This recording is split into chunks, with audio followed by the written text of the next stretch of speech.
साताऱ्यात सामाजिक ऐक्याचा संदेश. इराण अमेरिका संघर्ष थांबावा म्हणून विशेष प्रार्थना. इराण आणि अमेरिका यांच्यात सुरू असलेल्या तणावाच्या पार्श्वभूमीवर सध्या संपूर्ण जगात अस्वस्थतेचे वातावरण निर्माण झाले आहे.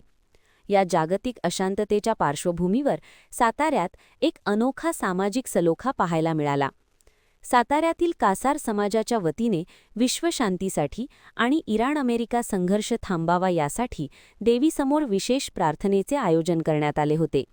सुमारे 150 वर्षांपूर्वीच्या ऐतिहासिक कालिका देवी मंदिरात ही प्रार्थना पार पडली. विशेष म्हणजे या प्रार्थनेत मुस्लिम समाजातील नागरिकांनीही मोठ्या संख्येने सहभाग नोंदवत सामाजिक ऐक्याचा संदेश दिला. यावेळी मुस्लिम समाजातील महिलांनीही आपली भावना व्यक्त करत शांततेची गरज अधोरेखित केली. स्टेज बाईट हेमंत कासार, कासार समाज अध्यक्ष. बिबिना सलीम फरास. मी इथे कालिका मंदिरमध्ये दुआ करायला म्हणजे प्रार्थना करायला आलेली आहे. ही जी युद्ध चाललेलं आहे ते सगळं थांबावं आणि शांततेत पार पडावं ह्याच्यासाठी मी इथे दुआ करायला आलेली आहे.